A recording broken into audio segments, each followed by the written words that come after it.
exclusionary rule we have here, because we are broadcasting this to other viewing locations. Detective Duncan, have you been viewing any of this trial testimony since the trial started in the case? I have not. All right. Have you reviewed any of that trial testimony on any media outlets or other places that have shown that online somewhere? I have not. Okay. Thank you. Thank you, Your Honor. Would you please state your name and spell your last name? Good morning. My name is Nathan, or afternoon. My name is Nathan Duncan. Last name is spelled D-U-N-C-A-N. Where are you currently employed? So I'm currently employed with the Chandler Police Department in Arizona. How long have you been employed with them? I was hired by Chandler Police Department in June of 2000, and I've been employed with them ever since. So going on 23 years. What is your current title and or position? So I'm currently assigned for the last going on 9 years or 8 years with the robbery homicide unit. And is your title detective? Yes, it is. Do you have any specialized training in order to be a law enforcement officer? So in Arizona, to start our law enforcement career, we attend an academy. In my case, I attended the Arizona Law Enforcement Academy in Phoenix. It was approximately 4 months. And then afterwards, you attend a post-academy with the department where you're trained by a training officer. Every year, we undergo advanced officer training where we learn about case law. We do defensive tactics. We do firearms training. More specifically, as a detective for the last 19 years, I do take and attend different conferences and attend different trainings, both in-state and out-of-state, on the prospective area of interest.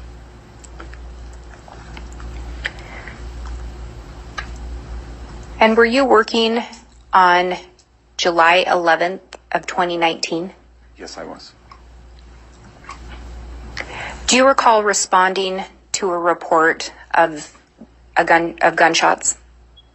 I did respond to a report of a shooting that occurred at 5531 South Four Peaks Place in Chandler. South what? Four Peaks Place. And you indicated that you responded to a call. What type of call was that?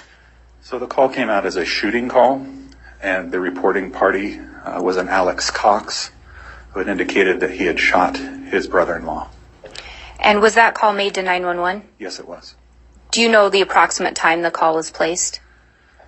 I believe it was roughly around 9:30 in the morning. Okay. And with your organization, or with your office, do they keep CAD notes? We do. And with the CAD notes, will that have the originating call information on those? Yes, it would.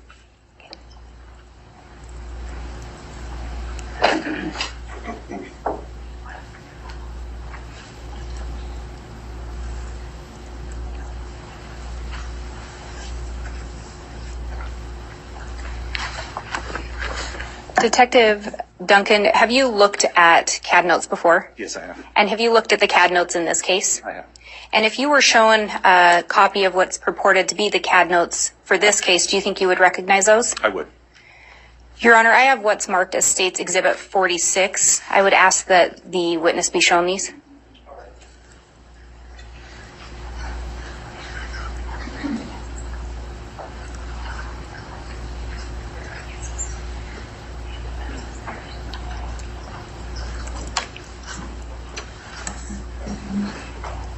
Thank you. All right, if you'll give me a moment also, Counsel, I don't believe I have a bench courtesy copy of that.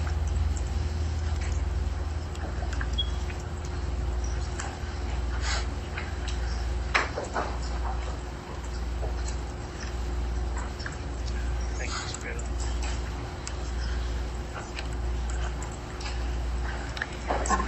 And do you recognize those? I do. This would be a copy of a hard copy of the CAD notes for this particular case. And do you see the originating time of the 911 call? Yeah, the originating time, the call times received at 8:36 hours and dispatched at 8:37 hours. And did you respond out? 8:37. Did you respond out initially? Once I heard the call and our particular unit for robbery and homicide, we will respond to that. So was I dispatched to this particular call? No, we just responded once we heard the radio traffic. And do you recognize those CAD notes? I do.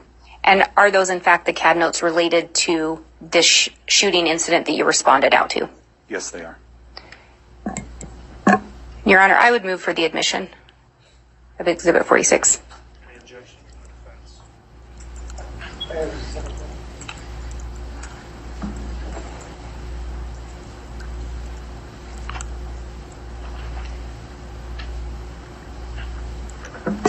Your Honor, we would ask for some clarification on whether or not this is part of the 404B evidence that the court has previously ruled upon.